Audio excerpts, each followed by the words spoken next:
Hello friends, स्वागत है आपका आपके अपने यूट्यूब चैनल गौसिया ज्ञान भंडार में। और मैं हूं आपकी दोस्त Gausiya UB. And as you know कि हम लोग कॉन्स्टिट्यूशनल लॉ की सीरीज में आर्टिकल 19 की बात कर रहे हैं। तो आर्टिकल 19 में हमने बहुत कुछ सीखा है अभी तक कि पर्टिकुलरली एक एक क्लॉज के बारे में, सब क्लॉज के बारे में हम लोग यहाँ पर बात कर रहे हैं। तो आज हम लोग बात करने जा रहे हैं आर्टिकल 19 1G के बारे में। तो गाइज, अगर आप लोगों ने अभी तक प्रीवियस वीडियोस नहीं देखी हैं तो जल्दी से प्रीवियस वीडियोस आप लोग देख लीजिएगा। साथ ही साथ अगर आप लोगों ने चैनल को सब्सक्राइब नहीं किया है तो जल्दी से चैनल को सब्सक्राइब कीजिए। वीडियो अगर पसंद आए तो प्लीज लाइक कीजिएगा एंड शेयर करना तो मत ही भूलिएगा। तो चलिए सीखते हैं आज आर्टिकल 19 1G के बारे में। तो देखिए, आर्टिकल 19 1G हमें क्या बताता है। Right to practise any profession और to carry on any occupation, trade और बिजनेस। देखिए क्या क्या बातें कही हैं कि हमें कोई भी प्रोफेशन का कोई भी राइट है, कोई भी हम लोग कैरी ऑन कर सकते हैं किसी तरह का ऑक्यूपेशन, ट्रेड और बिजनेस। इसका अधिकार हमें दिया है। हमें अपनी मर्जी का व्यवसाय करने का, कारोबार करने का पूरा पूरा अधिकार है। यानी कि कोई भी वृत्ति, उपजीविका, व्यापार या कारोबार हम लोग कर सकते हैं। तो ये कौन देता है हमें अधिकार? ये देता है हमें आर्टिकल 19 1G। ठीक है, तो अब इन चारों टर्म को, यहाँ पर 4 टर्म का यूज किया गया है। इन चारों टर्म्स को आइए जान लेते हैं इनका मीनिंग। तो ऑक्यूपेशन का मीनिंग होता है, जो टर्म ऑक्यूपेशन यहाँ पर दिया है उसका मतलब होता है some activity by which a person is occupied और engaged। यानी कि ऑक्यूपेशन का मतलब क्या होता है? कोई ऐसी एक्टिविटी जिससे क्या होता है, एक पर्सन एंगेज्ड है या ऑक्यूपाइड है। It would be an activity of a person undertaken as a means of livelihood or a mission of life। यानी कि ये क्या है, ये एक्टिविटी कैसी है? ये एक्टिविटी व्यक्ति की कैसी है? वो अंडरटेकन कर रहा है as a means of livelihood, यानी कि अपनी उपजीविका के तौर पे, यानी कि अपने मिशन ऑफ लाइफ के तौर पे उसको यूज कर रहा है, उसको एक्टिविटी को कर रहा है। तो वो हमारा कहलाता है ऑक्यूपेशन।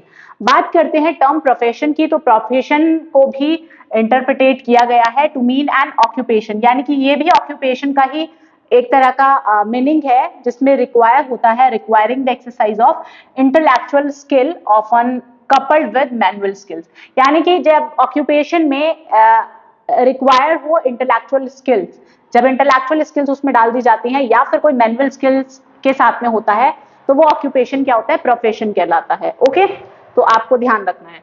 आगे टर्म आता है बिजनेस। तो बिजनेस का मतलब होता है किसी भी तरह की एक्टिविटी इन्वॉल्विंग द प्रोडक्शन, यानी कि जिसके अंदर प्रोडक्शन हो, डिस्ट्रीब्यूशन हो यानी कि बांटना, डिस्ट्रीब्यूट करना हो, एंड कंजम्पशन ऑफ वेल्थ, यानी कि जो पैसा है उसका कंजम्पशन हो, and the production and availability of material services, जिसमें क्या हो रहा हो? प्रोड्यूस, उत्पादन हो रहा हो, प्रोडक्शन हो रहा हो और अवेलेबिलिटी हो मटेरियल सर्विसेज की, वो हमारा बिजनेस कहलाता है। ठीक है, जबकि हम अगर बात करें ट्रेड की, तो ट्रेड में क्या आता है? Trade is an activity concerning the sale and purchase of goods, यानी कि सामान का, जो भी माल है, सामान है, उसकी सेल एंड परचेज की एक्टिविटी जो है वो ट्रेड से कंसर्न होती है। सो आई होप कि ये जो चारों टर्म हमें आर्टिकल 19 1G में दिए हैं आपको समझ आए होंगे। तो हमने बताया था पहले भी, जितने भी अभी तक हम लोगों ने क्लॉजेस किए हैं कि हमें ये अधिकार है, ये अधिकार है, ये अधिकार है, सब अधिकारों के बारे में बात की। लेकिन मैंने आपको साथ साथ बताया था कि जहां पर ये अधिकार हमें मिले हैं, साथ ही साथ हमें एक्सेप्शंस भी मिले हैं। ठीक है, तो आइए बात करते हैं अब एक्सेप्शन क्या लागू होता है, कब हमें जो है इन चीजों की परमिशन नहीं होती, कब हमारे ऊपर रोक लगाई गई है। तो रिस्ट्रिक्शन, एक्सेप्शंस के बारे में बात करते हैं। तो फ्रेंड्स आइए एक्सेप्शंस के बारे में बात करते हैं। Clause 6 of this article provides that, क्या प्रोवाइड करता है हमें इस आर्टिकल का क्लॉज 6, उसके बारे में जानते हैं। Nothing in sub clause G of the said clause shall affect the operation of any existing law. Main चीज है यहाँ पर एग्जिस्टिंग लॉ की बात हो रही है। इन सो फार एज इट इम्पोजेज और prevent the state from making any law imposing in the interest of the general public reasonable restrictions on the exercise of the right conferred by the said subclause, and in particular nothing in the said subclause shall affect the operation of any existing law in so far as it relates to or prevent the state from making any law relating to these points। okay, तो अभी इनके बारे में बाद में बात करते हैं, पहले इसके बारे में बात करते हैं। देखिए क्या कहता है कि जो क्लॉज 6 है हमारा आर्टिकल 19 का, वो क्या कहता है, जो भी बात सब क्लॉज G में कही है, ठीक है, तो वो जो भी ऑपरेशन है किस चीज का? एग्जिस्टिंग लॉ का, यानी कि जो लॉ पहले से ही इनफोर्स है, जो लॉ इनफोर्स है, प्रवर्त विधि जो ऑलरेडी है, तो अगर वहां पर कुछ निर्बंधन लगाए गए हैं, कुछ रोक लगाई गई है यहाँ पर, मतलब कहाँ पर? आर्टिकल 19 1G में कुछ हमें स्वतंत्रता दी गई है कि हम लोग व्यापार कर सकते हैं, अपना ट्रेड बिजनेस कर सकते हैं। तो यहाँ पर क्या कहा गया है, अगर कोई लॉ एनफोर्स है ऑलरेडी तो उसके थ्रू क्या है, उस पर ये आर्टिकल 19(1)(g जो है वो प्रभाव नहीं डालेगा, यानी कि अगर वहां पर किसी चीज की मनाही की गई है तो उस चीज की मनाही जारी रहेगी, यानी कि ये आर्टिकल 19(1)(g उस पर प्रभाव नहीं डालेगा। ओके, उसके अलावा क्या कहा गया है कि जो लॉ है, जो स्टेट है, वो क्या कर सकता है, वो इम्पोज कर सकता है किसी भी तरह का रिस्ट्रिक्शन, किसमें, in the interest of general public. ठीक है, रीजनेबल रिस्ट्रिक्शंस लगाए जा सकते हैं इस अधिकार पर, 19(1)(g के अधिकार पर। जैसे एक केस आया था तो वहां पर ऋषिकेश महापालिका वाले एरिया में अंडों की बिक्री पर रोक लगाया गया था कि यहाँ पर जो है अंडे नहीं बेचे जाएंगे, जबकि 19(1)(g हमें क्या बताता था कि भाई हम जो है बताता है कि भाई कोई भी अपना व्यापार कर सकते हैं, कोई भी वृत्ति का आजीविका हम लोग अपनी कमा सकते हैं, कुछ भी कारोबार हम कर सकते हैं, वो आर्टिकल 19(1)(g ये बताया। लेकिन ये इसका अपवाद है कि भाई ऋषिकेश इस पर्टिकुलर एरिया में अंडे नहीं बेचे जाएंगे, तो इस तरह की रोक लगाई जा सकती है क्योंकि वहां पे वो धर्म और संस्कृति से रिलेटेड मामला था। ठीक है, यानी कि इस तरह के निर्बंधन लगाए जा सकते हैं जो किसी को भी, किसी के भी धार्मिक भावनाओं को आहत करे। ओके, इस तरह के रिस्ट्रिक्शंस हमें बताए गए हैं, लगाए जाते हैं। तो आगे देखते हैं एज सो फार एज क्या बात कही गई है, किससे रिलेटेड और बात कही गई है, द प्रोफेशनल और technical qualifications necessary for practicing any profession or carrying on any occupating trade business, यानी कि restrictions और कैसे लगाए जा सकते हैं कि पर्टिकुलर जॉब के लिए या पर्टिकुलर बिजनेस के लिए आपके अंदर ये योग्यता होनी चाहिए या आपके अंदर ये स्किल्स होनी चाहिए।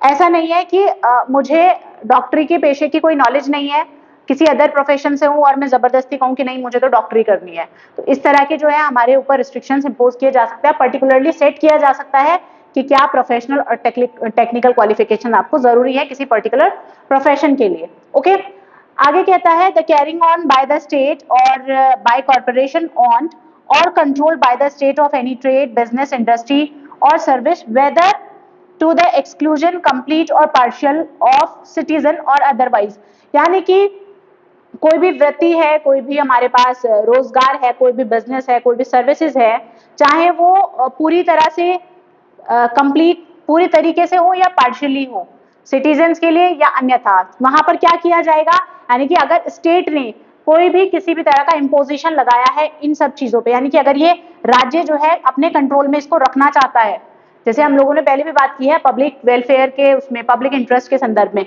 तो इस तरह से राज्य जो है उसको कंट्रोल कर सकता है। ठीक है, trade, business, industry of services को क्या किया जा सकता है, कंट्रोल किया जा सकता है राज्य के द्वारा। आगे कहता है immoral trafficking women and children और डेंजरस हार्मफुल ड्रग्स और एक्सप्लॉयजन प्रोफेशन, बिजनेस एंड ट्रेड, यानी कि इन पर भी राज्य रोक लगा सकता है। किस चीज पे, कि भाई औरतें और बच्चों का व्यापार, बहुत सारे लोग होते हैं बेच देते हैं, सेल कर देते हैं, या फिर किसी तरह के डेंजरस यानी कि हार्मफुल ड्रग्स वाले काम में या एक्सप्लोसिव काम में बच्चों को नहीं, जैसे हजार्डस वर्क होते हैं, जैसे पटाखे बनाने की फैक्ट्री है उसमें बच्चों का प्रवेश निषेध बताया गया कि बच्चे उस फैक्ट्री में काम नहीं करेंगे, या फिर हमने ऑलरेडी आगे हम लोग पढ़ेंगे कि बच्चों को जो है फैक्ट्री में 14 साल से कम एज के बच्चे जो हैं वो फैक्ट्रियों में काम नहीं करेंगे, है ना। तो इस तरह की जो रोक है इस तरह के प्रोफेशन में, बिजनेस, ट्रेड में ये लगाई जा सकती हैं। जैसे कि बैंगल मेकिंग का काम है, चूड़ी बनाने का काम है, कांच की फैक्ट्रियां हैं, वो जो ग्लास इंडस्ट्री होती है वो इतनी ज्यादा वो हार्मफुल होता है कि बच्चों की हेल्थ पे, औरतों की हेल्थ पे बहुत ज्यादा इफेक्ट पड़ता है, तो वहां पर जो है रोक इस तरह की इम्पोजिशन किए जा सकते हैं। तो देखिए गाइज, ये सारी चीजें हैं जिनमें इम्पोजिशन किया जा सकता है स्टेट की तरफ से कि क्या क्या ऐसे प्रोफेशन है, क्या क्या ऐसे ट्रेड बिजनेस हैं जो आप लोग नहीं कर सकते हैं। तो आई होप कि आर्टिकल 19 आपको समझ आया होगा। हम लोगों ने ब्रीफ बहुत ही अच्छे तरीके से, बहुत ही एक तरह से मैं आपको कहूंगी कि हमने बहुत ही अच्छे तरीके से, बहुत ही ब्रॉड वे में हम लोगों ने बात की है इसके बारे में। अगर किसी को फिर भी कोई डाउट है तो आप लोग प्लीज कमेंट सेक्शन में जरूर बताइएगा। आप लोगों का कोई भी किसी तरह का सजेशन हो, आप लोगों का किसी भी तरह का कोई क्वेश्चन हो तो प्लीज जरूर पूछा कीजिए। आई होप वीडियो आपको पसंद आया होगा। अगली वीडियो में हम लोग बात करेंगे आर्टिकल 20 के बारे में, तो वीडियो को जरूर देखिएगा। अगर पूरी सीरीज आपने कॉन्स्टिट्यूशन लॉ की अभी तक नहीं देखी है तो पूरी सीरीज को देखिएगा, और आज वाली वीडियो के साथ साथ आप लोग जो पीछे आर्टिकल 19 के साथ मैंने वीडियो और बनाई है उन सबको आप देखिएगा, सो दैट आर्टिकल 19 आपको पूरी तरह से समझ आए।